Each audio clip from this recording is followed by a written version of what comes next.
वलो lump तमससु नारुन नूरुन अला नूर यहदिल्लाहु लिनूरिही मन यशा वल्लाहु बिकुल्लि शैइन अलीम फी बुयूतिन अदनल्लाह अन तुरफा व युज़करा फीहा इस्मुहु युसब्बिहु लहू बिलगुदुव्वि वल आसाल। अल्लाह कह रहा है मेरे नूर की मिसाल एक चिराग जैसी है और वो चिराग एक ताक पर बुलंदी पर रखा हुआ है और उस चिराग पर एक शीशा चढ़ा हुआ है। चिराग पर शीशा इसलिए चढ़ाया ताकि चिराग की रोशनी पूरे आलम में फैल जाए। किसी ने मासूम से पूछा ये चिराग क्या है और ये शीशा क्या है? कहा चिराग तौहीद का है, शीशा हम हैं कि अल्लाह ने हमें खल्क ही इसलिए किया ताकि तौहीद का तारुफ पूरी दुनिया में फैल जाए। और अब इस वक्त मैं पूछना चाहता हूं जितने लोग यहाँ भी बैठे और जहां जहां आवाज पहुंच रही है वो अपने तमाम मुताले की रोशनी में, अपने तमाम मुशाहिदे की रोशनी में, अपने तमाम गुफ्तगू की रोशनी में अपने ईमान की कसम खा के बताएं कि अगर आज पूरी दुनिया को 1400 बरस के बाद कहीं ये मालूम हुआ है कि अल्लाह है तो वो क्या अबू जहल की वजह से या अबू तालिब की वजह से? बताए दुनिया, ये क्या अबू जहल ने बताया कि अल्लाह है? अबू जहल के तो बाप को नहीं पता था कि अल्लाह है। ये तो मुस्तफा को बताया और मुस्तफा के घर वालों को बताया। अल्लाह ने हर दौर में खानदान को महफूज रखा। किससे? शिर्क से। शिर्क से महफूज रखा कि एक खानदान आदम से लेके खातम तक एक खानदान, एक शजरे की हिफाजत अल्लाह ने खुद की है ताकि इस शजरे में कोई बाहर वाला दाखिल न होने पाए। और अगर बाहर वाला दाखिल हो जाए तो कहीं तौहीद में शिर्क की आमेजिश ना हो जाए। इसलिए अल्लाह ने पैगंबर के शजरे की हिफाजत खुद की ताकि नूर के जरिए से नूर मुंतकिल होता चला जाए। और ये नूरी पैगाम पहुंचा कहां तक? अब्दुल मुत्तलिब तक। और अब्दुल मुत्तलिब के जरिए से दो हिस्सों में तकसीम हुआ, एक अब्दुल्ला, एक अबू तालिब। और वो नूर के हिस्से जो महशर से पहले, जो आलम अजल से पहले, जो अलस्त से पहले, जो बिल्कुल पहली मंजिल पर, वो नूर के हिस्से कि जो एक साथ बने थे बीच में जुदा हुए, जब अब्दुल्ला और अबू तालिब के बाद आए तो दोनों उस वक्त मिल गए जब 13 रजब को पैगंबर खाने काबा में दाखिल हुए। उस वक्त नूर के दोनों हिस्से मिल गए। वो नूर के हिस्से जो छुटे हुए थे, जो जुदा जुदा थे, काबे में फिर मिल गए। काबा अल्लाह का घर, यानी अल्लाह के घर से चले, अल्लाह के घर में मिले। आप देखें, तरतीब देखें, नूर की तरतीब समझना इतना आसान काम नहीं है। अल्लाह ने इसीलिए कहा वमन लम यजअलिल्लाहु लहू नूरन फमा लहू मिन नूर। जिसका नूर में कोई हिस्सा ही नहीं है वो क्या समझे कि नूर क्या है? देखिए कुरान की आयत पढ़ी है मैंने, जिसका नूर में कोई हिस्सा ही नहीं है वो नूर समझ ही नहीं सकता। यानी अगर जुमला समझ में आए तो बताइएगा, अगर पैगंबर को आज कोई अपने जैसा मान रहा है इसका मतलब है उसका नूर में न कल हिस्सा था, न आज है, न कयामत तक रहेगा। इसलिए कि नूर को वही समझे जिसका नूर में हिस्सा हो। और अल्लाह ने जिसके लिए नूर करार दिया, अल्लाह ने कहा ना वमन लम यजअलिल्लाहु लहू नूरन फमा लहू मिन नूर। अल्लाह ने जिसके लिए नूर करार ही नहीं दिया उसके लिए क्या नूर? देखिए हकीम साहब, मैं बिल्कुल करीब होकर बात करना चाह रहा हूं और जितना मजमा है मैं सिर्फ इशारा करूंगा, समझना तुम्हारा काम है। जिसके लिए नूर करार ही नहीं दिया वो क्या समझे कि नूर क्या है? भाई पैगंबर की औलाद भी तो नूर होगी ना। तो जहां नूर नहीं पहुंचना था वहां नहीं हुई, जहां पहुंचना था वहां हो। सलामत रहे आप।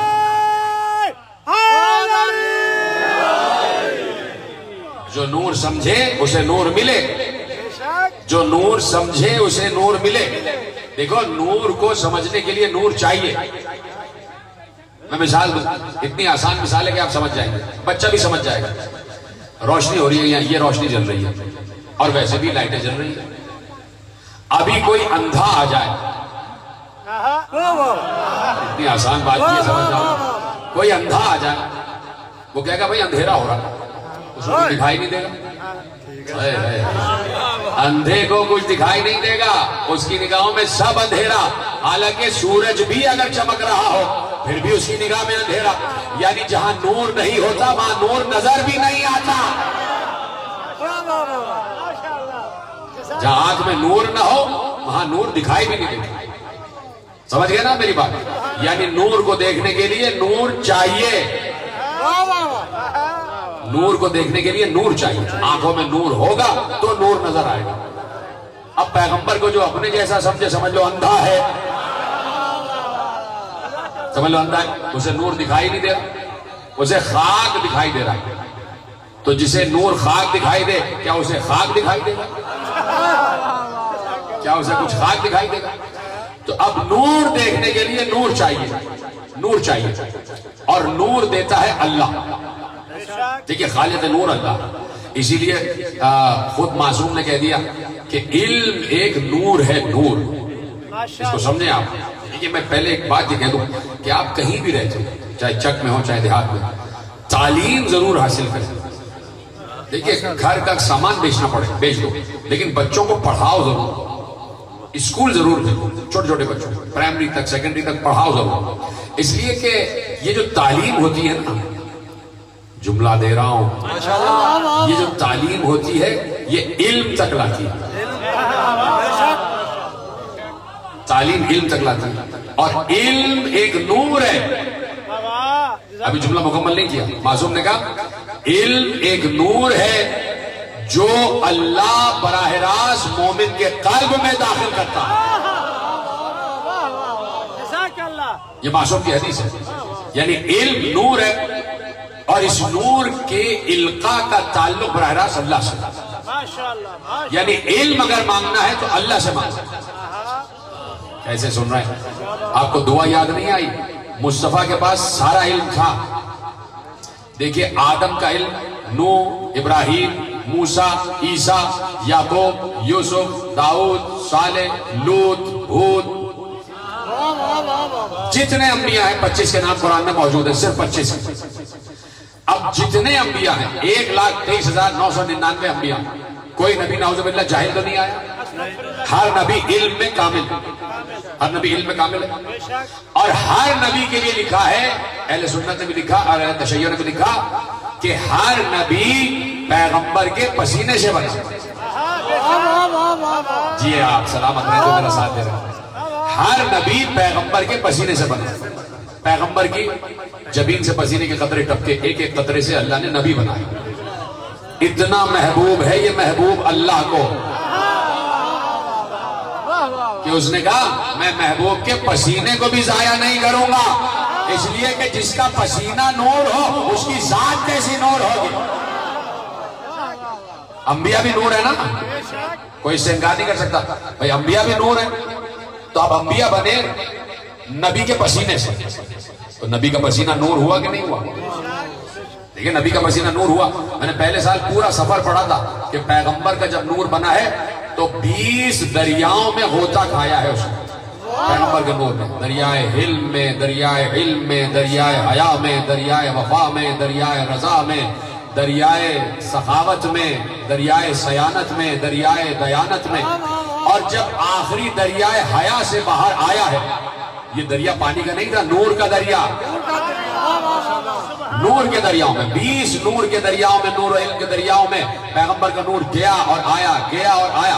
और जब आखिरी दरियाए हया से पैगंबर का नूर बाहर आया तो अब मुशाहिदा परवरदिगार हुआ।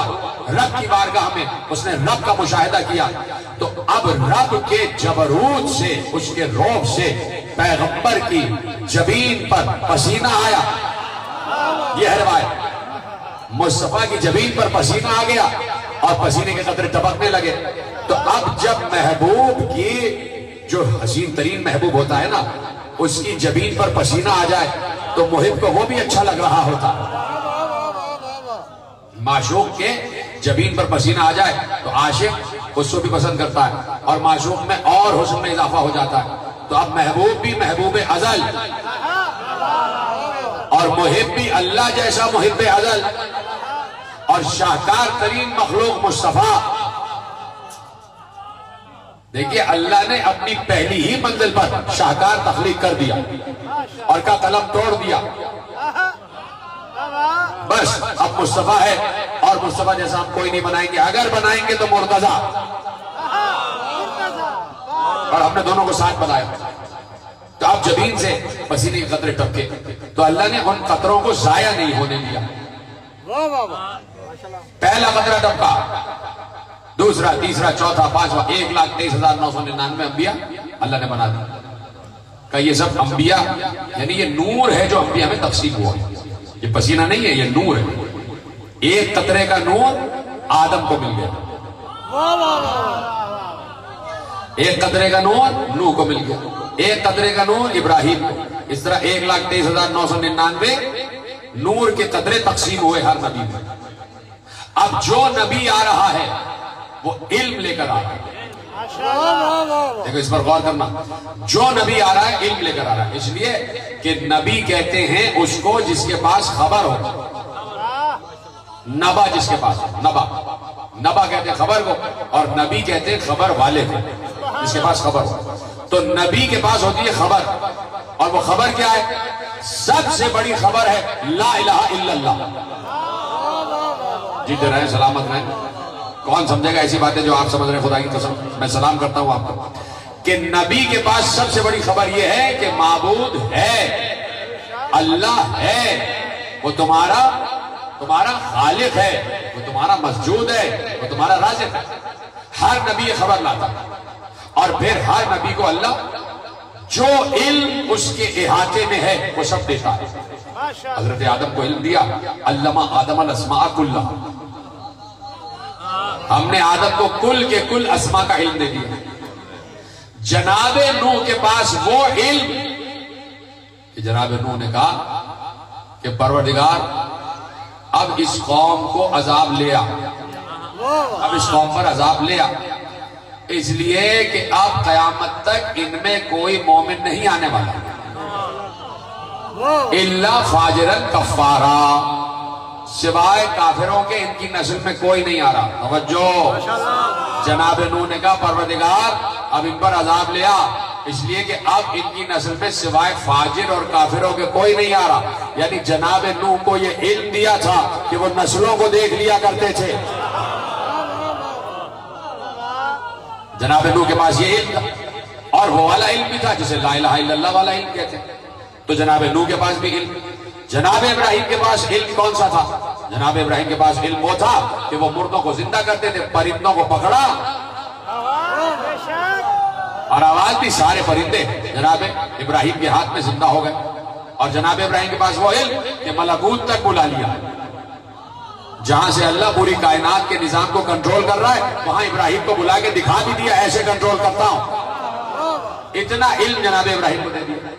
जनाब मूसा के पास वो इल्म कि अल्लाह उनसे बात कर रहा, और कह दिया हमने किसी को कलीम नहीं कहा, तुम्हें कलीम कह रहे हैं, तुम्हें कलीम कह रहे हैं। तो अल्लाह ने जनाब मूसा को भी इल्म अता फरमाया कि असा तुम्हें दे दिया, ये असा मौजज़ा, और मौजज़ा इल्म।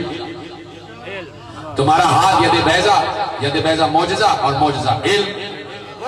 तुम्हारी जबान की लुमनत खत्म कर दी, जबान की खिताबत मौजज़ा, मौजज़ा इल्म। अब जनाब मूसा के पास कितना इल्म? अल्लाह का दिया हुआ हर इल्म जनाब मूसा के पास मौजूद। जनाब ईसा आए तो कहा ईसा हमने तुम्हें अपनी रूह बनाया, हमने तुम्हें इतना इल्म दे दिया कि जिसे हम बीमार पैदा करें उसे तुम शिफा दे दोगे, जिसे हम अंधा बनाएं तुम उसे बीनाई दे दोगे, जिसे हम मौत दें उसे तुम जिंदा कर दोगे। इतना इल्म जनाब ईसा के पास। तो अब जुमला इसलिए कह रहा हूं कि आदम के पास इल्म, नूह के पास इल्म, इब्राहिम के पास इल्म, मूसा के पास इल्म, ईसा के पास इल्म, और ये सारा इल्म किसकी वजह से? मुस्तफा की वजह से। मुस्तफा के पसीने के कतरे से ये सारे नबी बने, और सबका इल्म मुस्तफा की वजह से। तो अब आदम का इल्म भी मुस्तफा के पास, कहां बैठे, नूह का इल्म भी मुस्तफा के पास, इब्राहिम वाला इल्म भी मुस्तफा के पास, मूसा वाला इल्म भी मुस्तफा के पास, ईसा वाला इल्म भी मुस्तफा के पास। जिस मुस्तफा के पास इतना इल्म हो कि 1,23,999 अंबिया का इल्म हो, उस मुस्तफा से अल्लाह ने कुरान में कहा कि जब भी नमाज में दुआ मांगना तो ये कहना रब्बे जिदनी इल्मा। पता नहीं कोई समझ रहा है कोई नहीं समझ रहा। इतना इल्म मुस्तफा के पास, और अल्लाह कह रहा है नमाज में दुआ मांगना तो ये कहना रब्बे जिदनी इल्मा, परवरदिगार मेरे इल्म में इजाफा फरमा। आप देख रहे हैं कि इल्म कितनी अहम तरीन शय। चुप हो गया। इल्म कितनी अहम तरीन शय कि मुस्तफा जैसे आलिम व आलम से कह रहा है कि इल्म में इजाफे की दुआ मांगो। इसका क्या मतलब है? इल्म कभी खत्म नहीं होता, इल्म की कोई इंतहा नहीं है। जुमला देने जा रहा हूं, इल्म की कोई इंतहा नहीं। पहले तो इसका इकरार करो, इल्म की कोई इंतहा नहीं। इल्म लामहदूद, इसलिए कहा गया हर वक्त इल्म में इजाफे की दुआ, इल्म में इजाफे की दुआ, इल्म में इजाफे की दुआ। जब इल्म लामहदूद तो उसी इल्म के लिए तो कहा कि अना मदीनतुल इल्म व अली जन्बाहा। सलामत रहे, मिलके जरूर तो पड़े ना। मोहम्मद वाले मोहम्मद की अज़मत पर बुलंदतर सलावत। जो फरमा रहे ना, इल्म है लामहदूद, इससे कोई इनकार नहीं कर सकता। और आप जाके बताएं लोगों को कि इल्म है लामहदूद, इल्म कभी खत्म नहीं होगा। इसलिए कहा कि इल्म में इजाफे की दुआ मुसलसल मांगो। तो अगर रसूल के पास सारा इल्म होता और इल्म खत्म हो चुका होता कि बस अब है रसूल इल्म हो गया सारा, अब मजीद दुआ ना मांगना, अब कुछ है ही नहीं। भाई बैतुल माल किसी के पास है ज़कात देने वाले, तो लोग आगे भी दीजिए दीजिए दीजिए, दे दिया दे दिया दे दिया दे दिया, क्या भाई अब खत्म हो गया, अब माल खत्म बंद। तो इल्म वो नहीं है कि भाई ए रसूल अब जितना इल्म था वो सब दे दिया हमने, बस अब इसके बाद नहीं है, अब न मांगना दुआ कि इल्म में इजाफा कर दे, कब मुसलसल मांगना। यानी इल्म लामहदूद है, नापैदा कनार है, ऐसा समंदर जिसका कोई किनारा नहीं और जिसकी गहराई तक कोई नहीं पहुंच सकता। तो जो है ना, तो अब जब इल्म लामहदूद तो मदीनतुल इल्म कितना लामहदूद, और फिर बाबुल इल्म कितना लामहदूद।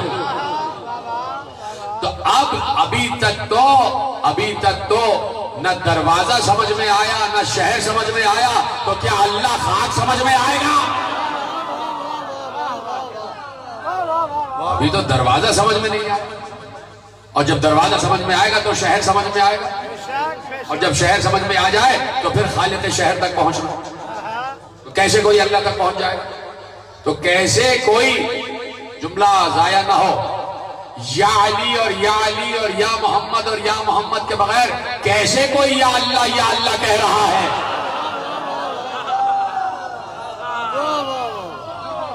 भाई मदीनतुल इल्म से गुजरोगे जब बाबुल इल्म से गुजरोगे, और इल्म समझाएगा कि अल्लाह कौन है, और मदीनतुल इल्म में दाखिल हुए बगैर तुम अल्लाह समझ नहीं सकते। और मदीनतुल इल्म में दाखिले के लिए बाबुल इल्म से गुजरना जरूरी है। तो इसलिए हमने 1400 बरस से उम्मत को बाब पर रोका हुआ है। पहले बाब तो समझो, तब शहर में जाना। पहले इल्म का दरवाजा तो समझो। लोग कहते हैं बार बार बस आप मजलिसों में अली अली किया करते हैं, अली का तस्करा और किसी का नहीं। भाई बात यह है कि अगर शहर इल्म का दरवाजा कोई और होता, उन्होंने कहा भाई खिड़की वो हैं और बरनाला वो हैं और वो, तो भाई देखिए ये चलो इसको मैं शहर समझ लूं। 60 बुर्ज वाला जो एक शहर है, इस शहर में हम आए, जिधर से आए वो दरवाजा है। अब मुझे बताओ इस शहर की खिड़की कहाँ है भाई? 60 बुर्ज वाला की खिड़की कहाँ? 60 बुर्ज वाला में कोई बरनाला बह रहा है? मुझे बताइए। घर की तो खिड़की होती है, घर का तो दरवाजा होता है, घर का दरवाजा होता है, घर की खिड़की भी होती है। अल्लाह के घर में कई दरवाजे खुले थे, सारे बंद करवा दिए, एक दरवाजा खुला रहने दिया।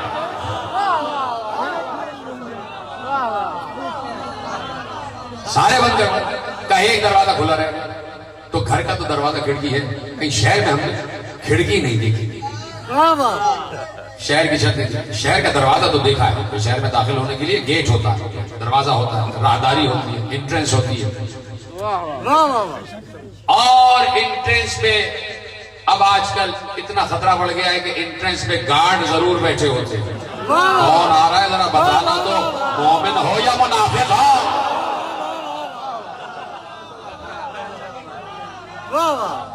है ना?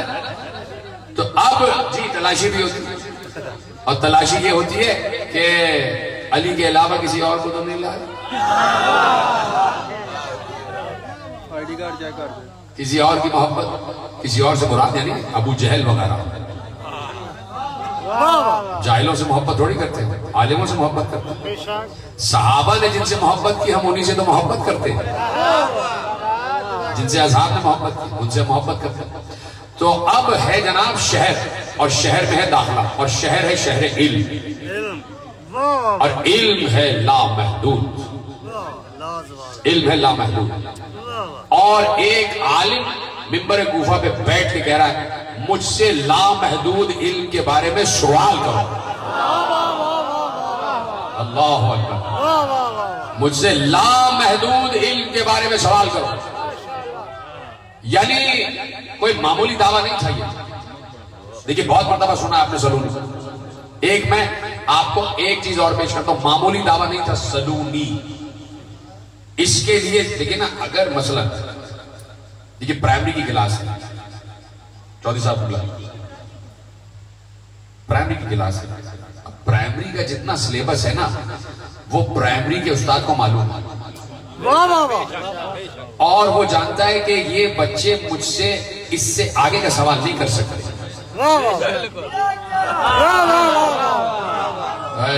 कोई समझा कोई नहीं समझा? भाई पहली क्लास की कोई क्लास ले रहा है उस्ताद, और पहली क्लास के मसलन 10 बच्चे बैठे हुए, तो वो पहली क्लास पढ़ा रहा, उसे पता है ये मुझसे जो सवाल करेंगे पहली क्लास से मुताल्लिक करेंगे, और मुझे इतना तो इल्म है कि मैं इनके हर सवाल का जवाब दे दूंगा। भाई मेरी साथ दे, मेरा साथ दे।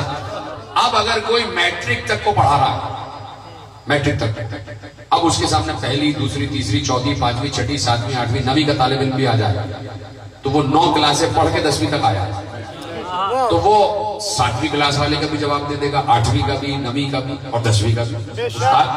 कि भाई सारे तलबा बैठे, 9वीं क्लास वाला पूछ रहा है, 8वीं क्लास वाला पूछ रहा है, 7वीं क्लास वाला, तो उस्ताद तो सब जानता है ना, 10वीं क्लास तो पढ़ा हुआ, जवाब दे देगा। उसको पता है भाई इनका इतना ही इल्म है, और ये इतना ही पूछेंगे, मुझे ये तो आता, तो कह देगा हाँ भाई 9वीं क्लास वालों, तुम्हारा कोई सवाल है 9वीं क्लास से मुतालिक, पूछो। तो उसे पता है 9वीं क्लास में कितना पढ़ाया जाता है, उससे आगे का तो सवाल नहीं होगा। समझे आप? अली के सामने कोई हद नहीं थी। अली के सामने कोई क्लास, कोई हद नहीं थी। अली का दावा हवा के दोष पर चल रहा था। यहूदी सुने तो वो भी सवाल करे, ईसाई सुने तो वो भी सवाल करे, अरे ये सब छोड़ दो, फरिश्ता सुने तो वो भी सवाल करे। भाई फरिश्ता सुने तो वो भी सवाल करे। अली तो कह रहे थे कि आसमान वाले आ जाएं, वो भी सवाल करें, तो अली के पास उनके सवालात के जवाब आते हैं। क्या समझ रहे आप? मैं ऐसे ही बोल रहा हूं। अली की बज़ में सिर्फ इंसान नहीं बैठे हुए थे, माशाअल्लाह। अली ने कहा फरिश्ते भी आ जाएं तो फरिश्तों से भी कहूंगा सलोनी, सलोनी।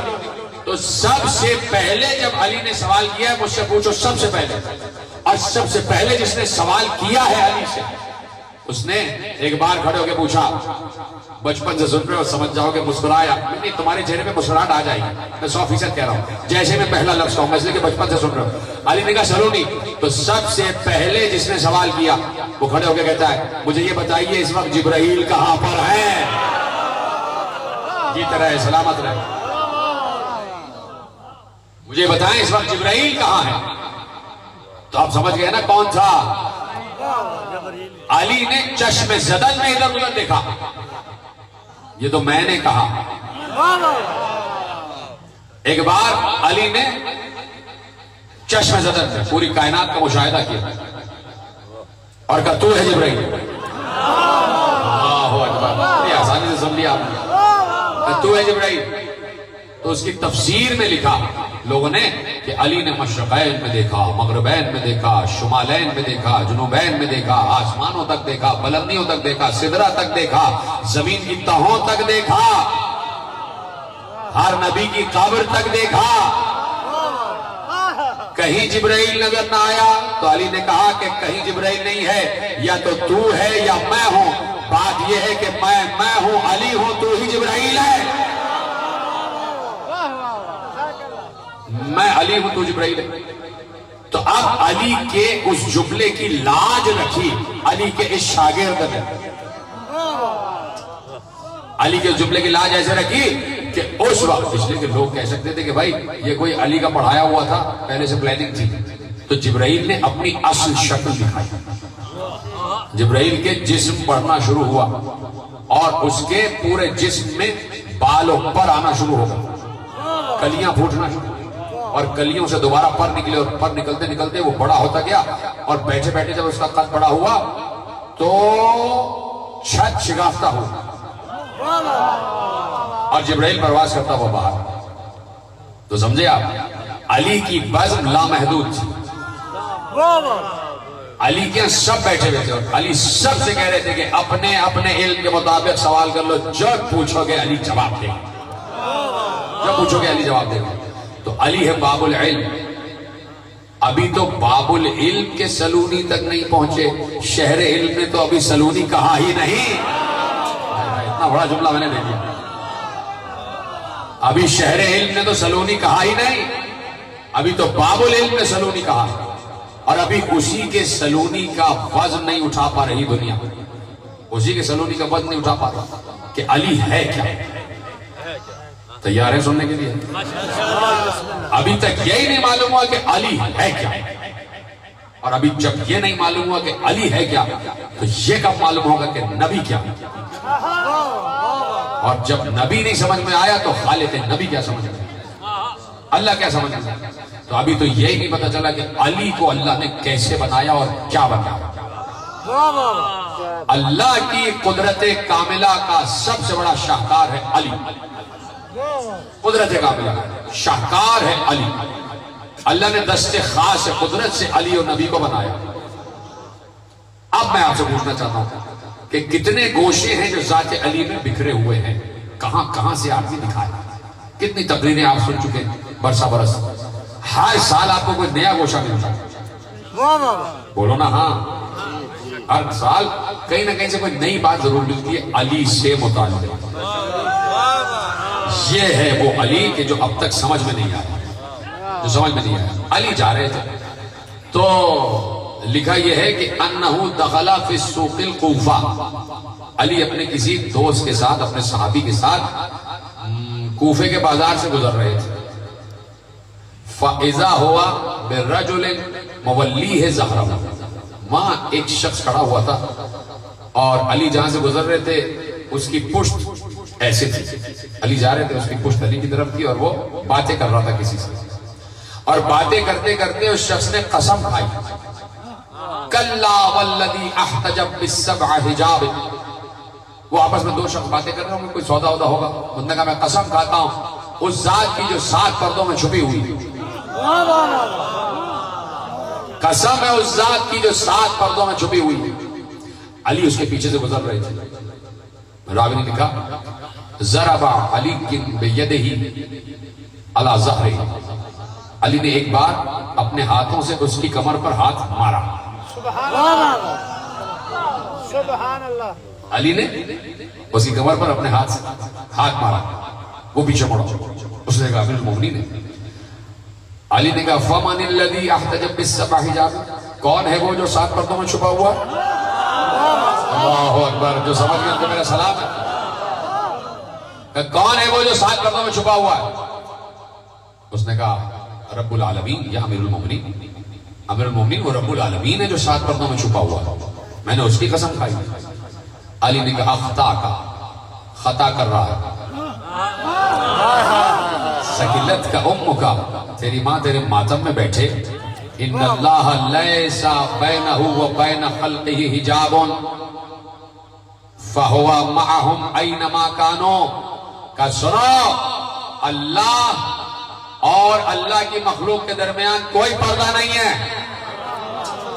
अल्लाह अपनी मखलूक से छुपा हुआ नहीं है। जहां मखलूक वहां अल्लाह। है समझे ही नहीं आप?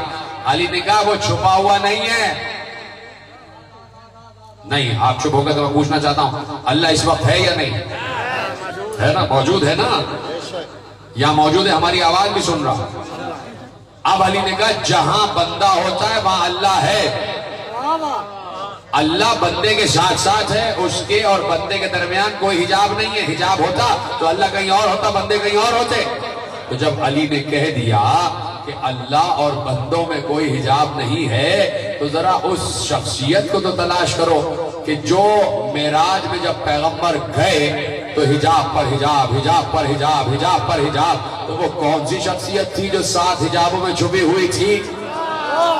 अरे भाई, कल की तकरीर याद नहीं है क्या कि जब आखिरी हिजाब हटाया तो पैगंबर मुस्कुरा के कहते जैसे जमीन पर छोड़कर आ रहा था, आसमानों पर नहीं मौजूद। तो आज जो हिजाब में है वो समझ में नहीं आ रहा, जो हिजाब में है वो समझ में नहीं आ रहा। तो अब ये मजलिसें होती हैं इसलिए कि हिजाब हटाए जाए, हिजाब हटाए जाए। और ये हिजाब कैसे हटेंगे? ये हिजाब उस वक्त हटेंगे कि जब दिल नूर को वसूल करने के काबिल बन जाए। दिल वसूल करने के काबिल बन जाए, और दिल नूर को वसूल करने के उसी वक्त काबिल बन सकता है कि जब वो तरबियत हो कि जिस तरबियत की जरूरत है। इसलिए पैगंबर ने कहा कि अपनी औलाद की परवरिश करना मोहब्बत अली पर। अपनी औलाद की परवरिश करना मोहब्बत अली पर, इसलिए कि ये अल्लाह का रखा हुआ मेयार है। देखिए, मैं आपसे कुछ बात करना चाहता हूं और पैगाम पहुंचाना चाहता हूं। ये जितने फजाइल हैं ना अली के, ये हमारे बनाए हुए नहीं है ना। और हकीकत ये है, तवज्जो सब है ना मेरे साथ, हकीकत ये है कि आज तक हम मदहे अली कर ही नहीं सके। अल्लाह, बदल दूं क्या मौजूद? भाई मेरे साथ हो या नहीं? आमदरीन बात कहने जा रहा हूं। हकीकत यह है कि आज तक हम मदहे अली न कर सके, न हमने की और न कर सके। मदहे अली हमने की नहीं। ये जो 1400 बरस से बयान हो रहा है ना, ये वो बयान हो रहा है जो रसूल ने बयान किया। जुमला ही जाया कर दिया भाई आप। 1400 बरस से जो अली की फजीलत बयान हो रही है, ये हमने अपनी नहीं, रसूल की बयान की हुई की है। तो रसूल के कौल को दोहराया जा रहा है। कभी रसूल ने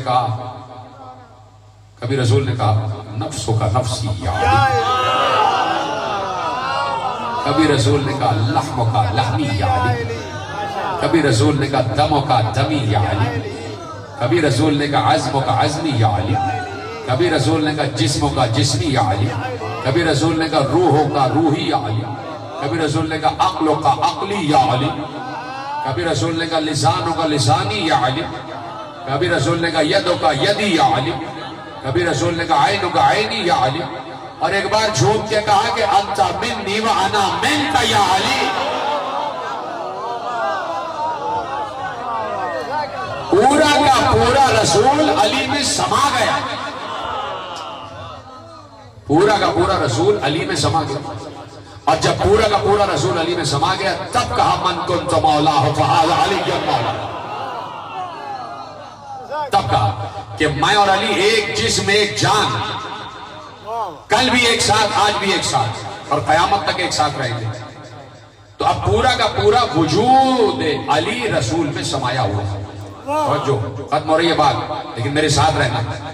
अब ये कैसे पता चलता कि दमों का दमी, लहमों का लहमी, जिस्मों का जिस्मी, अज़्मों का अज़मी, नफ्सों का नफ्सी, रूहों का रूही, अक्लों का अक्ल।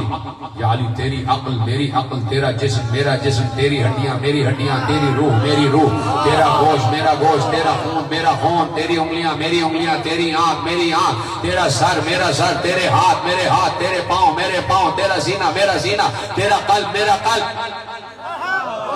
कैसे मालूम हो?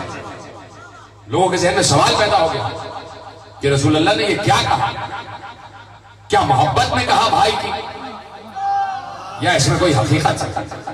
देखिए इस तरह लोग सुनते थे फजीलत कि उस पर गौर करते थे कि रसूल ने क्या भाई की मोहब्बत में कहा या वाकई इसके पीछे कोई राज छुपा हो। तो एक बार मस्जिद नबवी सजी हुई थी और वहां साहबे किराम बैठे हुए थे और पैगंबर भी तशरीफ फरमा थे। कुछ लोग पैगंबर से बातें कर रहे थे और कुछ आपस में बातें कर रहे थे। आपस में ये बातें कर रहे थे कि ये जो रसूल अल्लाह ने हदीस कही है कि लहमों का लहमी या अली, दमों का दमी या अली, इसका मतलब क्या है? किसी ने कहा भाई हो सकता है गोश्त का मतलब ये हो, किसी ने कहा नहीं खून का मतलब शायद इस्तिआरा हो, कोई इशारा कर रहे हो, किसी ने कहा नहीं रूह का मतलब ये कहा होगा। इस तरह बात कर रही पैगंबर सुन भी रहे थे। वक्त है ना मेरे पास, आपके पास भी है ना थोड़ा सा वक्त।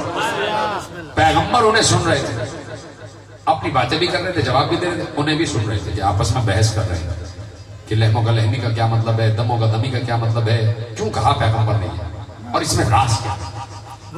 तो देखिए जरूरी है कि हर हदीस जब सुनो तो उसके राज तक पहुंचने की कोशिश करो कि उसमें राज क्या, राज क्या।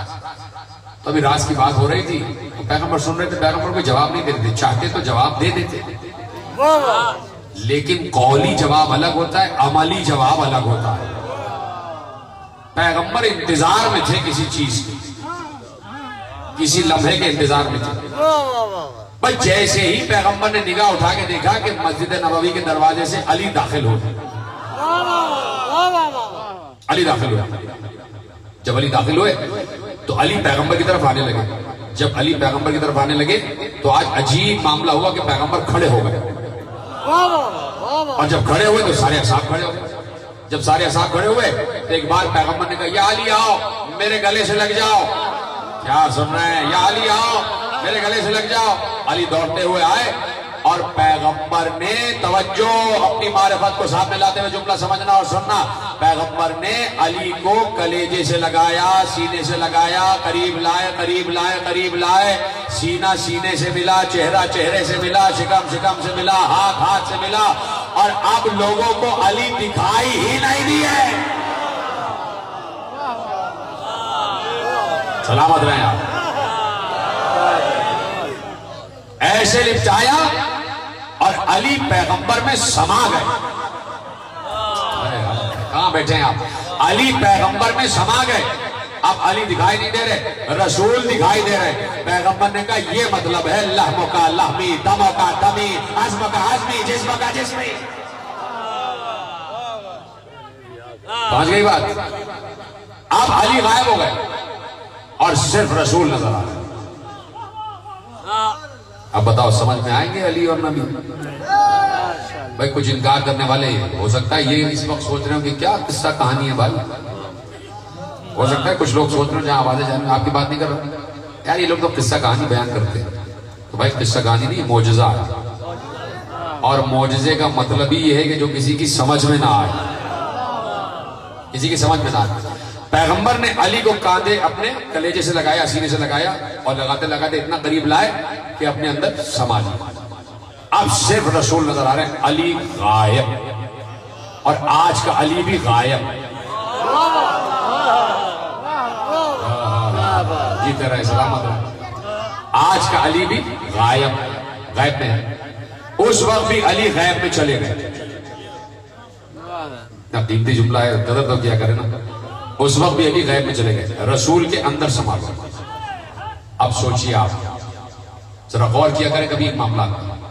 इजाजत है कि 2 मिनट आपके लिए समझाता हूं ना बात, ताकि बच्चों तक बात पहुंच जाए। और बोरियत जहन में ना लाया करें, जब भी कोई इल्मी बात हो तवज्जो से सुना करें, इसलिए कि फिर आगे काम आती है ना आपसे जब किसी से बात करते हैं। देखिए आज का दौर जो है ना, आज का ये जो दौर गुजर रहा है, ये इजादात का दौर है।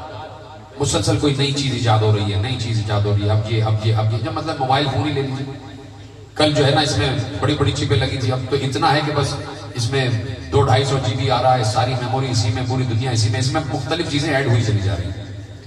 अब अगर कोई आपसे ये कहे ना कि भाई अब वो चीज इजाद होने वाली है कि इंसान जो है ना बैठे बैठे मोबाइल के जरिए से हवा में परवाज करेगा मसलन, या वो चीज इजाद होने वाली है कि इंसान बैठे बैठे कहीं पर पहुंच सकता है, या मसलन कोई ऐसी चीज इजाद होने वाली है, ऐसी चीज इजाद होने वाली है, ऐसी चीज, तो आपको हैरानी नहीं होगी, इसलिए कि इजादात का दौर है। बस आप ये कहेंगे अच्छा यार अब ये भी आ गया, अच्छा ये भी आ गया, हाँ पढ़ा तो था कि ये सब आने वाला है, ये भी आने वाला है। अब मसला नहीं कि इजाद हो रही है, परेशान तो नहीं हो रहे भाई, क्योंकि मिजाज बदल जाता है ना कि भाई कोई लतीफे सुनाओ। तो अब मैं आपको बता रहा हूं कि अब क्या चल रहा है दुनिया में। मसलन दुनिया में अब देखिए, ये जो गाड़ी वाड़ी चलती है ना, तो इसमें जो इंजन चलता है, तो एक तो रिग पिस्टन है, और वो जो चलता है उसको कहते हैं राउंड्स पर मिनट। एक चीज होती है घूमती है, तो कई चीजों में जैसे पहिया घूमता, तो जितनी तेजी से घूमेगा उतनी तेजी से सफर तय करेगा। अब इजाद और रिसर्च इस बात पर हो रही है कि किसी चीज को अगर बहुत आखिरी हदों पे जाके घुमाओ कि उससे ज्यादा स्पीड मुमकिन ना हो, तो वो चीज इतनी सी हो जाएगी, छोटी होगी, और जब उसे उसके अपनी असली हजम में वापस लाना होगा तो उसे उल्टा घुमाओ तो वो वापस अपने असली साइज में आ जाएगा। अभी वो कोशिश करने के लिए हो, तो वो ये कह रहे हैं कि अब हम ये भी कर सकते हैं कि इंसान को किसी ऐसी मशीन में डाल के इतना घुमाया जाए कि वो इतना सा हो जाए एक नुक्ते के बराबर, और उसे किसी लिफाफे में डाल के पोस्ट कर दिया जाए, और वो किसी दूसरे मुल्क में पहुंच जाए, और वहां उसे निकाला जाए, फिर मशीन में डाला जाए, उसे उल्टी हरकत दी जाए, वो फिर बड़ा सा हो जाएगा। अब जब लोगों ने पढ़ा उनको हैरत नहीं हुई, कहा भाई इजाद है, इजादात हो रही है, तहकीक हो रही है, ये भी हो सकता है। अभी आप तसव्वुर नहीं कर सकते थे कि मोबाइल में सारा इंटरनेट आ जाएगा, फेसबुक आ जाएगा, सब आ जाएगा, उसके लिए तो आपको पहले कंप्यूटर चाहिए था, लेकिन अब मोबाइल में सब कुछ आ गया। कल तक सीडीज रिलीज हो रही थी, अब सीडीज का सिस्टम ही खत्म, अब नेट पर हर चीज रिलीज हो रही है। हो रहा है कि नहीं? आपको हैरत नहीं हो रही इस बात पर? आपने कहा भाई इजादात का दौर है, हाँ हो गया, अच्छा भाई होगा, जल्दी है। ये दौर है इजादात का, और नबी और आइम्मा का दौर था मौजिज़ात का। जीते रहे सलामत रहे, शुक्र है खुदा का कि आप तक ये जुमले पहुंच गए। वो था मौजिज़ात का दौर, और उस वक्त जब जैसे आज आप इजाद देखकर हैरत में नहीं आ रहे, वैसे ही मौजिज़ात देखकर लोग हैरत में नहीं आते थे। जब चांद दो टुकड़े हुआ तो किसी का हार्ट फेल नहीं हुआ, हाँ सिर्फ ये हुआ कि किसी ने इकरार किया और किसी ने कहा ये जादू है। तो वहां पर दौरे अंबिया जो था वो मुसलसल मौजिज़ात का दौर था। आप ये मौजा दिखाइए, आप ये मौजा दिखाइए, आप ये मौजा दिखाइए, और ये बात सबको मालूम थी कि जब कोई नबी आता है तो मौजा लेकर आता है। अरे भाई अबू जहल को भी तो ये बात मालूम थी, तभी तो कहा अगर तुम नबी हो तो चांद को दो टुकड़े करके दिखाओ। तो अबू जहल भी जानता था कि जो अल्लाह की तरफ से आ रहा है वो मौजा लेके आएगा। तो वो दौर था मौजज़ा का दौर, और लोग हैरान नहीं होते थे, हैरानी थोड़ी सी होती थी। अब जब अली को नबी ने और ये ऐसा कर सकता है, लेकिन हैरत जरूर हो गई, भौचक्के हो गए, ऐसे करके देखने लगे अली कहां गए, अली कहां गए। थोड़ी देर के बाद सबने कहा या रसूल अल्लाह अली कहां, अली कहां, अली कहां। एक बार पैगंबर ने कहा ऐना मुब्दियुल कायनात, ऐना कयूमुल अफलाक, ऐना हकीकतुल मौजूदात, ऐना मुब्दियुल कायनात, ऐना मन लहमहु लहमी व दमहु दमी व जिस्महु जिस्मी व अज़्महु अज़्मी। अब पैगंबर ने कहा कहां है अफलाक को कायम करने वाला, कहां है आसमानों को खड़ा करने वाला, कहां है कायनात की इब्तिदा, कहां है खुलासतुल वजूद, कहां है वो जिसका लहू मेरा लहू, जिसका गोश्त मेरा गोश्त। का ये जुमले कहे थे कि एक बार अली पैगंबर से जुदा होकर फिर सामने आ गए, फिर सामने आ गए। तो अब समझ में आया कि बाज़ औक़ात जब ये समझाने पे आए तो ऐसे समझा दें, और न समझाने पे आए तो राज रह जाए। तो परेशान तो नहीं हो गए आप, नाराज तो नहीं मेरी किसी बात पे, सब मेरे साथ हैं। जब समझाने पे आए तो फिर ऐसे समझा दें, और ना समझाने पे आए तो किसी को ना समझाए। जुमला दूं, समझने पे ना आए तो कोई बीनाई वाला ना समझे, और समझने पे आ जाए तो अबू हारून मकफूफ जैसा अंधा भी समझे। अबू हारून मकफूफ जैसा नाबीना भी समझ जाए। याद है वो रिवायत पिछले साल मैंने पढ़ी थी कि एक बार, पढ़ो या नहीं, फिर आप कहेंगे रिपीट हो रहा है, सिर्फ समझाने के लिए कि मेरे पांचवें इमाम इमाम मोहम्मद बाकर अलैहिस्सलाम मिल के बाबा से बोला दुरूद पढ़े मोहम्मद वाले।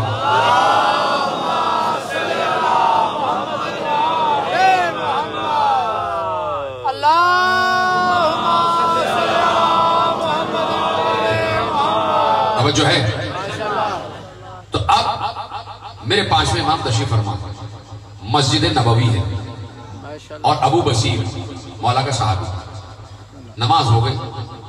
जितने नमाजी थे वो कोई इमाम के हाथों को चूम रहा है, कोई अबा को चूम रहा है, इस तरह से हो रहा है। सुभान अल्लाह। कोई गर्दन झुका के खड़ा हुआ है, सब कुछ। पिछले साल मैंने चौक में ये रिवायत पढ़ी थी। तो अबू बसीर ने कहा कि मौला मैं बड़ा खुश हो रहा हूं कि इतने चाहने वाले आपके, इतनी मारिफत रखने वाले, ये सब इतनी मारिफत रखते हैं। मौला ने मुस्कुरा के कहा ये सब मारिफत रखते हैं तुम्हारी निगाह में? मौला इतने चाहने वाले हैं आपके ये, और देख रहे हैं किस तरह आपका एहतराम कर रहे हैं। अच्छा तुम्हारी निगाह में मारिफत वाले, तो लो ये सब मेरे सामने खड़े हैं, इनसे पूछो कि मोहम्मद बाकर कहाँ है। भाई याद आ गया कि नहीं? क्या ये सब चाहने वाले हैं? इनसे पूछो, सामने खड़े हैं सारे, जैसे मैं और आप बिला तशबीह खड़े हुए। तो कहा कि इनसे पूछो मोहम्मद बाकर कहाँ है। अबू बसीर हैरान हो गए कि मौला ये क्या कह रहे हैं? अरे सामने तो खड़े सब लोग, आमने सामने बातें कर रहे हैं। लेकिन चूंकि मौला ने कहा तो गुलाम वही है जो हिकमत मौला को समझे। फौरन पलट के एक आदमी से कहा मेरे पांचवें इमाम कहाँ हैं, पांचवें इमाम कहाँ हैं? सबने एक बार देखा, अरे अभी यही तो खड़े थे, कहाँ गए मौला? किसी ने कहा अरे अभी अभी तो यही थे, एक सेकंड भी नहीं हुआ। कोई कह रहा नहीं यहाँ चले गए, किसी ने कहा वहां चले गए, किसी ने कहा वहां चले गए, और मौला सामने खड़े मुस्कुरा रहे। देखिए ये होती है मार्फत। और मौला मेरे मोहम्मद बाकर मौला सामने खड़े मुस्कुरा रहे। अबू बसीर ने कहा मौला ये मामला समझ में नहीं आ रहा, क्या है? आप इनके सामने या आपके सामने, और अभी एक लम्हा पहले देख रहे थे और अब कोई नहीं देख पा रहा, मौला ये मामला क्या है? कहा कि वो देखो वो सामने से अंधा आ रहा है, अबू हारून, हमारा चाहने वाला, मारिफत वाला। अब इन आंखों वालों से पूछ लिया, जरा उस नाबीना से पूछ लो, उस अंधे से पूछ लो कि मैं कहाँ हूं। अबू हारून दाखिल हुए। अबू बसीर ने कहा कि मौला दिखाई दे रहे हैं, कहां पर है अबू हारून? अबू हारून ने कहा बूढ़ा हो गया हूं तो मजाक तो ना करो, ये सामने मेरे मौला खड़े दिखाई, ये सामने दिखाई नहीं। तो अब ये है चश्मे बीना जो तलब करता है मौला। ना आसानी से सुन लिया आपने जुमला। देखिए ये चश्मे बीना है जो तलब मौला है। मौला चाहता है इस चश्मे बीना से हमें देखो। जब आखिरी तौकीर लिखी है मेरे वक्त के इमाम ने अली बिन मोहम्मद समरी को, जिनके आखिरी नायब है, तो उसमें यही लिखा था अब हम गैब में जा रहे हैं, अब जो हमारे दीदार का दावा करेगा वो झूठा होगा, लेकिन ये ना समझना कि हमारा तुमसे राब्ता खत्म हो जाएगा, जब पुकारोगे हमें अपने पास पाओगे। जीते रहें, सलामत रहें, जब पुकारोगे अपने पास पाओगे। तो अब ये जो पुकार है ना, इसके लिए चाहिए मारिफत। जब भी तुम्हें कोई मसला और राज बता रहा हूं, सबसे पहले अपने वक्त के इमाम से कहा करो। जो भी तुम्हें प्रॉब्लम हो, खुदा ना खास्ता जो भी कोई मसला हो, बीमारी हो, आजारी हो, रिस्क में तंगी है, कोई खो गया है, घर नहीं मिल रहा है, सबसे पहले आंख बंद की और कहा मौला मेरा ये मसला, मेरा ये मसला।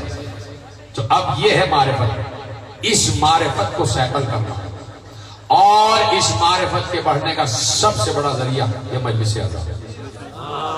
मुझे बताएं कि कहीं और आपको मारिफत मिल सकती है सिवाय मजलिस आज़ा? ये मजलिस में जब आते हैं तो अपनी रूहानियत को तरोताजा करने आते हैं। इसलिए कि वक्त के इमाम ने बताया था कि हम कहीं शादियों में नहीं जाते। अजरकुम अल्लाह, खत्म हो गई गुफ्तगू। वक्त का इमाम था इमाम ज़ैनुल आबिदीन। जब आया है ना उसके यहाँ कोई अपने बेटे की शादी का परवाना लेके, तो मेरे मौला ने क्या कहा, शादी में नहीं जा रहे। जब से करबला बर्पा हुई है हम खुशी में नहीं जा रहे। लेकिन शहाबुद्दीन ज़हरी अगर बुलाना है तो अपने घर में मेरे बाबा हुसैन का फर्श अज़ा बिछा, तो जब फर्श अज़ा बिछेगा तो हम आ जाएंगे। तो अब जब भी वक्त के इमाम को बुलाना हो, फर्श अज़ा घर में बिछ जाए और इमाम आ जाता है। मैंने करबला शुरू की, कोई रो रहा है, कोई चुप है, लेकिन ये याद रखना कि जब भी करबला पढ़ी जाती है इमाम कभी चुप नहीं रहते। रोज मुसल्ले पर बैठ के गिरिया करते हैं, कभी अली अकबर को याद करके, कभी कासिम को याद करके, कभी औन मोहम्मद को। और जब जिक्र आता है ना शबीए रसूल का, तो कलेजा पकड़ के बैठ जाते हैं कि हाय ये वो गम है कि जहां रावी कहता है कि मैंने 3 दिन के भूखे प्यासे हुसैन में ये कुव्वत देखी कि वो एक हाथ से लाशा उठा के शहीदों का लाता था और मक्तल में रख देता था, लेकिन जब उसी हुसैन को उसके बेटे अली अकबर ने पुकारा, आवाज गिरिया बुलंद करो, इसलिए कि शबीए रसूल की शबीए ताबूत बरामद होने वाली है। और चाहता हूं कि फर्जंद रसूल का तस्करा वैसे हो जैसे होना चाहिए, और उस तरह गिरिया किया जाए कि जैसे खुद मेरे मौला ने कहा कि जब मजलिस खत्म हो गई तो कहा अबू बशीर तुम रोए नहीं। मेरे मौला ज़ैनुल आबिदीन ने कहा अबू बशीर तुम रोए नहीं। कहा मौला ये देखिए रुमाल पूरा आंसुओं से तर है। कहा ऐसे नहीं, जैसे एक बूढ़ी माँ कड़ियल जवान बेटे की लाश पर रोती, जैसे मेरी दादी फातिमा जन्नत में रोती, कैसे रोया करो। अपनी आवाज गिरिया बुलंद करो। शबीए रसूल का तस्करा होने जा रहा है। अभी शबी बरामद होगी एक ऐसे जवान की कि जिसकी माँ के दिल में उसकी शादी का अरमान रह गया। रवायत पेश करूंगा, इसलिए चाहता हूं ना तुम्हारी तैयारी कि ऐसे रवायत नहीं पढ़ी जाएगी, खामोशी से नहीं, तुम्हारी आवाजें गिरिया बुलंद हो जाए। नौजवानों, अब जब अली अकबर का तस्करा आए तो तुम्हारे रोने की बारी है, तुम्हें रोना है कि अली अकबर का तस्करा आ रहा है। वो अली अकबर जिसे ज़ैनब ने बड़े अरमानों से पाला, जिसे ज़ैनब ने बड़ी तमन्नाओं से पाला है। बचपन ही से ज़ैनब ने अली अकबर को गोद में ले लिया। भैया मैं अली अकबर को पालूंगा, मुझे ये नूरे नजर दे दो। ज़ैनब की आगोश में अली अकबर को दे दिया गया। उम्मे लैला भी खुश हैं और खुद हुसैन भी खुश हैं कि मेरा बेटा अली की बेटी की गोद में पलेगा, बिन्ते अली की गोद में पलेगा। और इतनी शान से पाला है कि 18 बरस का कड़ियल जवान अकबर बिल्कुल लग रहा था कि शबीए रसूल है। जैसे रसूल थे वैसे अली अकबर, वही आवाज, वही रफ्तार, वही गुफ्तार, वही हिमायल, वही शिमायल, वही लबो लहजा, वही आंखें, वही जुल्फें, वही जिस्म की खुशबू जो रसूल की थी। अब जब सुबह आशूर आई है तो एक बार हुसैन ने कहा अली अकबर तुम अजान दो, इसलिए कि जब इस्लाम की पहली जंग हुई है जंगे बद्र, तो उसमें रसूल ने अजान दी थी। और ये इस्लाम की आखिरी जंग करबला, इसमें वो अजान दे जिसकी आवाज रसूल की आवाज से मिल रही हो। इसलिए हुसैन ने अली अकबर को महराब अजान में खड़े किया ताकि कुछ लोग जो फौज यजीद में हैं उन्होंने रसूल की आवाज सुन रखी थी, ताकि उनकी समझ में आ जाए कि रसूल किस तरफ है और जहां रसूल होगा वही हक होगा। अब मुझे बताओ हुसैन के दिल पर क्या गुजर रही होगी। नौजवान मातम कर रहे हैं, खुदा इनके हाथों पर रहम फरमाए। मैं बार बार तुम्हें दुआ देता हूं, जो हाथ उठते हैं ना सीने पर और सर पर, खुदा इन्हें कभी मोहताज नहीं करेगा। ये सैयद ज्यादा तुमसे कह रहा है, तुम्हारी आवाज गिरिया बुलंद हो रही है, खुदा तुम्हें कोई गम न दे सिवा गम हुसैन के। जैसे ही अली अकबर ने अजान शुरू की, कहा अल्लाह अकबर, अल्लाह अकबर। ये आवाज ज़ैनब के कान में गई, ये आवाज ज़ैनब के कान में गई। जैसे ही ज़ैनब ने आवाज सुनी, एक बार आवाज सुनने के बाद हाथों को उठा के कहा परवरदिगार कयामत तक इस आवाज को सलामत रखना। अजरकुम अल्लाह, क्या गिरिया कर रहे हो? यही इसी तरह मातम करो। परवरदिगार इस आवाज को क़यामत तक सलामत रखना। तो आज जो अल्लाह अकबर की सदा है, गोया ज़ैनब की दुआ कबूल हो रही है। ज़ैनब की दुआ कबूल हो रही है। हाँ, पूरा दिन आशूर का गुजरा। अली अकबर की अजान के बाद एक एक शहीद आ रहा था। तुम्हें पता है, जब शहादतों की बारी शुरू हुई है, जब जंग शुरू हुई है, सबसे पहले हुसैन ने अली अकबर से कहा, तक़द्दम वलदी, मेरे बेटे सबसे पहले तुम जाओ। असहाब एक बार सीना सिपर होकर खड़े हो गए। कहा, फर्जंद रसूल, ये कैसे हो सकता है कि हम मौजूद हों और शबीर रसूल चला जाए? कहा, नहीं, मैं चाहता हूं सबसे पहले मेरी कुर्बानी हो। सब आगे खड़े हो गए। नहीं मौला, ऐसा नहीं हो सकता, हमारे होते हुए कोई अहले बैत का फर्द नहीं जाएगा। तो पहले अंसार ने कुर्बानियां पेश की और आखिर में वो वक्त आ गया कि एक बार अली अकबर आ गए। बाबा अब तो जाने दीजिए, बाबा अब तो जाने दीजिए, अब तो कोई भी ना रह गया। का कैसे जाने दूं, मैं कौन होता हूं इजाजत देने वाला? जरा पहले ज़ैनब से इजाजत ले लो, पहले जिस बीबी ने पाला है उससे इजाजत ले लो। बीबी ज़ैनब से हुसैन आए, इजाजत मिली। बाहर आए तो कहा, ज़ैनब से इजाजत मिल गई। अरे जिस माँ ने जन्म दिया है उस माँ से इजाजत है। जाओ उम्मे लैला से इजाजत लो। मैं किस्सा कहानी नहीं पढ़ रहा। नौजवानों, मैंने तुमसे कहा है कि तुम्हारा गिरिया करने का दिन है आज, इसलिए कि ज़हरा से रसूल ने यही कहा था, अल्लाह एक कौम को खल्क करेगा जिसके जवान हुसैन के जवान पर रोएंगे। तो जब तक मैं आखिरी जुमला नहीं कहूंगा ज़ियारत बरामद नहीं होगी। लिहाजा चाहता हूं तफसील से मसाइब तुम्हारे हवाले कर दूं और तुम वादा करो कि तुम अपनी आवाजें बुलंद रखोगे। हाय हुसैन जरूर कह देना, आंसू ना आए परवाह न करना, लेकिन हाय अली अकबर, हाय हुसैन जरूर कहना। इसलिए कि 6 मुहर्रम आ गई, अरे कुल 4 शबे रह गई। तुम्हारी आवाजें गिरिया बुलंद हो जाए। अली अकबर, उम्मे लैला से इजाजत ले लो। माँ से आए, माँ से इजाजत ली अजीब अंदाज में। अम्मा, मैदान महशर में फातिमा जहरा की सवारी आएगी। बीबी ज़ैनब आगे बढ़ के कहेंगी, अम्मा जहरा, मैंने आपके लाल हुसैन पर से अपने 2 बेटे कुर्बान कर दिए और मोहम्मद कुर्बान कर दिए। अम्मा, मैदान महशर में फातिमा जहरा से बीबी उम्मे फरवा कहेंगी, है बीबी फातिमा, मैंने आपके लाल हुसैन पर से अपने कासिम को कुर्बान कर दिया। अम्मा, एक एक बीबी फातिमा जहरा से कहेगी, मैंने वो लाल, मैंने वो लाल। अम्मा, मैं आपसे पूछना चाहता हूँ, आप दादी फातिमा से क्या कहेंगी?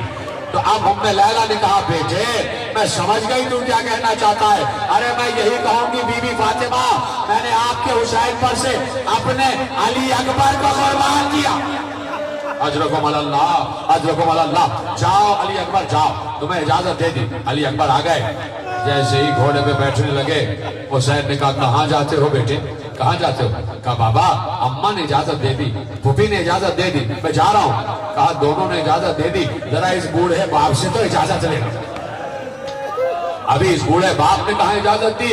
आओ अली अकबर, ऐसे न जाना, आओ अली अकबर, खैमे में आ जाओ, अब हुसैन तुम्हें तैयार करेगा। खैमे में गुल बरपा हो गया, शबीर रसूल जा रहा है, रसूल की यादगार जा रहा है, उम्मे लैला का बेटा जा रहा है, ज़ैनब की उम्मीदों का मरकज जा रहा है। आओ सब रुखसत करो। सारी बीबियां खैमों में आ गई। एक बार हुसैन अली अकबर को लेकर आए, अली अकबर को बिठाया, संदूक खोला, उसमें से वो अमामा निकाला जो रसूल मेराज पर पहन कर गए। खुदा तुम्हें कोई गम ना दे जैसे गिरिया कर रहे हो। मैं चाहता हूँ आखिरी आदमी तक आवाज बुलंद हो जाए, तुम्हारे हाथ बुलंद हो जाए, सीना सर पीट लेना, इसलिए कि जवान का तस्करा है। वो अमामा निकाला जो रसूल मेराज पर पहन कर गए, वो अमामा सब्ज रंग का। अब सुनना, अमामा निकाला, अली अकबर के सर पर अमामा बांधना शुरू किया। अली अकबर की दस्तार बंदी हो रही है। अरे दस्तार बंदी बेटे की उस वक्त होती है जब बाप चला जाता है, लेकिन बाप ने अपनी जिंदगी में बेटे की दस्तार बंदी की और एक एक पेच बांधते जा रहे थे और कहते जा रहे थे, इन्ना लिल्लाहि व इन्ना इलैहि राजिऊन। हाँ, गिरिया करो, गिरिया करो। हर पेज पर आवाज आ रही थी, इन्ना लिल्लाहि व इन्ना इलैहि राजिऊन। खैमे में गुल बरपा था, बीबियां गिरिया कर रही थी। अली अकबर जाने वाले थे। बहुत दिनों के बाद जब करबला छुट के वापस आ गए मदीने, तो एक बार ज़ैनुल आबिदीन से किसी ने पूछा कि मैंने सुना है कि जब अली अकबर बाहर आए तो खैमे का पर्दा 7 मरतबा उठा, 7 मरतबा गिरा, तो मौला ये क्यों हो रहा था? ज़ैनुल आबिदीन ने सर से अमामा फेंक कर कहा, अरे क्या बताऊं, जब अली अकबर बाहर आते कभी ज़ैनब पकड़ लेती, कभी उम्मे कुलसूम, कभी सकीना। न जाओ अली अकबर, न जाओ अली अकबर, न जाओ। खेमे में कोहराम बरपा था, शबी रसूल जा रहा था, बड़ी कयामत थी, अली अकबर के जाने से बड़ी कयामत थी। खत्म कर दी मैंने गुफ्तगू मेरे अजीजों, फिर कभी तफसीली मसाइब। अली अकबर गए, जख्म खा के घोड़े से गिरे, बाबा मैं गिर गया, बाबा मैं गिर गया। रावी कहता है अब जो मैंने हुसैन को देखा, हुसैन अपने कदमों पे खड़े न रह सके, कौनियों और गुजनियों के बल चलते हुए आवाज दे रहे थे, वलदी अली अकबर, वलदी अली अकबर। बेटे मुझे आवाज दे, तू कहाँ है? उधर से आवाज आ रही थी, बाबा इधर आ जाओ, बाबा इधर आ जाओ।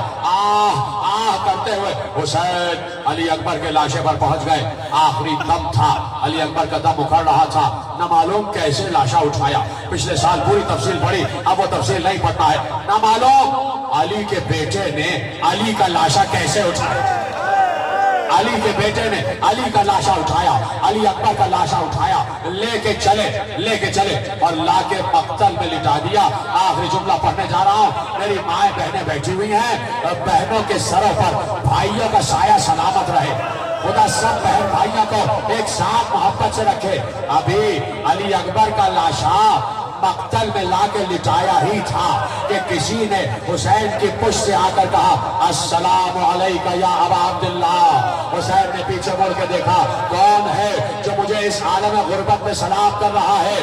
आने वाले ने कहा, मैं मदीने से आया हूँ, सुहरा का खत लाया हूँ।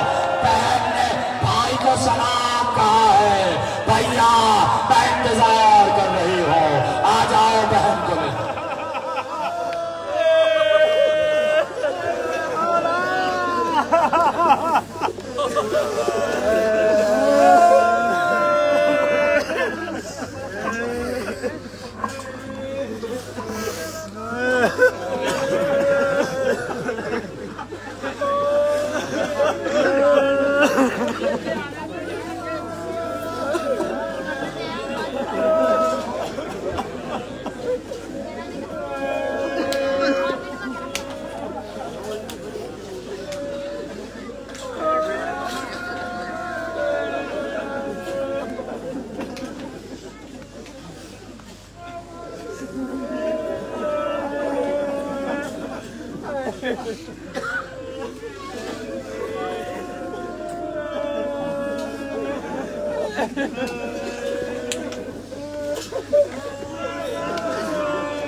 चुप चुप